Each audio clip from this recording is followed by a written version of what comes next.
শাশি হরিগবাদ গেছিলাম, শাশি হরিগবাদ তো নাইবার পরে আর এনে কদে কত কি বডিতে গেছে কদে গেছি না মাতিনো এবারে কদে থাই তো রাত চাই এবার আই হাত জোর করি চাই এবার এনে কর গড় দুয়ার ঢুকতে তিন তোরা 3বার দিয়ে গেছি এনে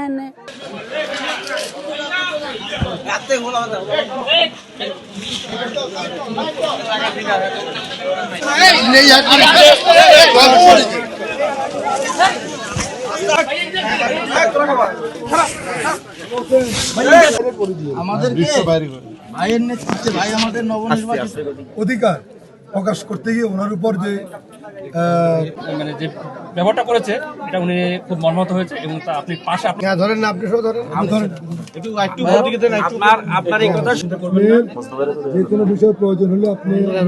খুঁজে পাবেন।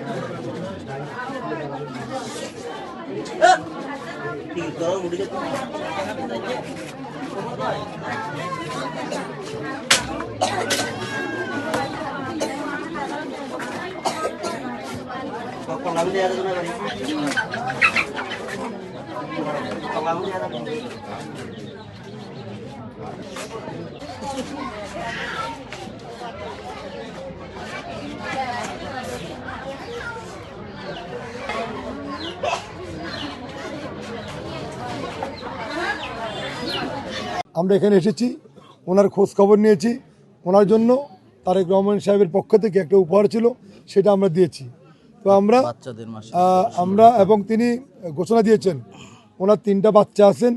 এই বাচ্চাগুলোকে লেখাপড়ার জন্য প্রতি মাসে ভরণ পোষণের জন্য বিএনপির পক্ষ থেকে তারেক রহমান সাহেবের পক্ষ থেকে তাদেরকে সহযোগিতা করা হবে এবং তাদের লেখাপড়ার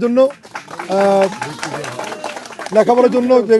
খরচ প্রয়োজন সেটাও উনি দলের পক্ষ থেকে ওনার পক্ষ থেকে ব্যবস্থা করবেন এবং ওনার যে ঘর, এই ঘরটা নির্মাণের জন্য সাহায্য করবেন। এবং আমি এখানে আসছি, আমি বলতে চাই আমি ফেনী একের মানুষের পক্ষ থেকে তারেক রহমানের পক্ষ থেকে আমিও এই পরিবারের পাশে থেকে এই পরিবারকে আগামী দিনে চলার জন্য আমরা সহযোগিতা করব।